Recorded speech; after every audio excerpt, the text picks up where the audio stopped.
I'm just like this surfer guy from San Diego who doesn't really, you know, I'm not into like really being any kind of like famous person, you know, because that would fuck everything up, wouldn't it? It would fuck up any kind of like writing as a real person or writing as a member of the community, you know, which I still am.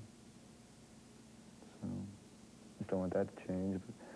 And I don't know, I mean, we're still living off the same amount of money, like $800 a month, and I guess there'll be a big paycheck someday or something, you know, after they, like, collect the money for records being sold, and what I'll probably do is just, you know, put money into some young bands that I see around, or I'll try to see people that have the same ambition that I did, you know, who would, like, kill their parents to play music, you know, which I didn't do. They died on their own, mysteriously.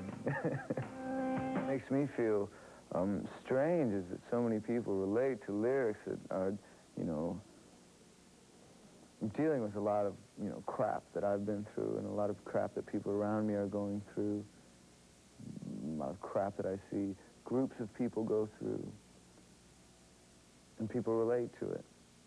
So it's a little disheartening that so many people can relate to all the crap that's going on, you know. It means that there's just crap going on everywhere, and what's good about this life, I don't know. I don't know, so maybe it's just that, maybe the beauty of life is actually getting through the struggle. You know, maybe that's the beauty of it, is the struggle itself, and the fact that we all somehow live through it or have the drive. You know, if you ever sat on a beach and started looking at all the little granules of sand and really getting into, like, the size of that space, these little granules, and then you see a little ant poke its head up, and then you push sand over it and see if he can make his way out, you know? And he does. He barely makes it through, and then what do? You just take a whole nother, you know, to us, what would just be, you know, a ton of sand just over us. We still climb out of it, you know? And people are going to keep doing that, you know, just as we did when we were kids with these bugs and other animals we might have toyed with. Because they seem so personal, you know, how did they react? I mean, I don't really talk to them that much. I'm removed from my family. I'm really close with my little brothers, you know. I got three little brothers. I'm the oldest of four, and they've always kind of looked up to me, even though they're all about 6'3" right now. But, and I'm like 4'2". But, as far as like reaction from parents or something, you know, I don't really talk to them. I never really had much of never really had any guidance growing up, you know. My mom's okay. My mom's okay. But my father, haven't spoken to him for years, and if I did, it would probably be, you know, angry words. So. I think he's heard the album, yeah. I found out from one of my little brothers that, yeah, and he was actually playing it for his kids. He has other kids now. It made me feel kind of weird, like, I wonder if he was taking any credit. And in many ways, he should take credit because he's driven me to write a lot of angry songs. Out something. You know, why else, you know? Just so you can, like, I guess some people, like, write songs to escape, you know, and sing about, you know, Saturday night is Saturday night, you know, tonight. I could sing about, you know, Saturday night, dropping down a few beers or just guzzling things and having women or something like that. That's an escape. I guess people listen to music that way, but that's not what for me, that does nothing, because that's not real. So deal with reality, and then through the music and the power of music, it somehow gets a little bigger, and you get caught up in the emotion or whatever, and then you come out of it, and you've kind of like dealt with something real through an escape thing as music, and then it seems like you've succeeded in getting away from your everyday life, and you've kind of like dealt with something in the process, or you found yourself in this song, or you found yourself in this situation, and that's why you could relate, or that's why it means something when somebody sings that part or just starts to wail at the end of the song, you know, because you feel like wailing yourself. You can relate to that. I was mentioning before, it's a game of concentration, and it's a game of focus, but it's something you can't, it's easy to make a basket.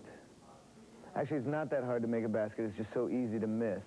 So it takes this kind of, this flowing train of thought where you can just let your body go and have the ball go in, and that's maybe I think we apply that to music as well, where you can kind of subconsciously open yourself up. I mean, it definitely takes effort, but if you just kind of let it flow through and just keep yourself in this position where you're just being a conduit to what's coming through, you know, like emotionally, or what's inspiring you, you know, to getting it out. I mean, when Mike plays his guitar or with a lead or something, you know, he's not looking down at every note. He's more, you know, he's got his head back and he's like feeling it somehow. And, you know, I think that's the same way that I write songs as well. It's just more like removing myself. They asked William Burroughs, or they told William Burroughs once that he was a genius, and he said no, but perhaps I was possessed by genius for 45 minutes or so at this certain time when I wrote this. And I totally agree with that. I mean, if anything, it's like getting out of the way.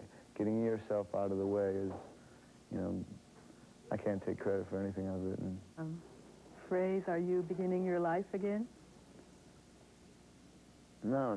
I mean, I began my life again when I was about 13 or 14 when I decided I was going to go off on my own and just do it, you know, because parents were splitting up and things like that, and I wasn't gonna side with either of them, and so that's when I began my life again, and I'm really glad I did. I think we all need to. That's probably the hardest point when you're so young and have no power, can't have a license, you can't vote on things that are important to you, and in many ways, I mean, I got in a really bad fight once. I remember not even being able to get medical treatment, you know, because I was too young. I needed somebody to sign for it. Well, I didn't have parents in my life. Amazing struggles as a young kid that you go through, even in a so-called free country like America.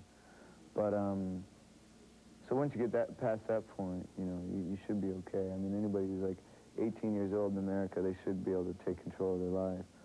If they're younger, there's ways you can go about it, and I'm proof.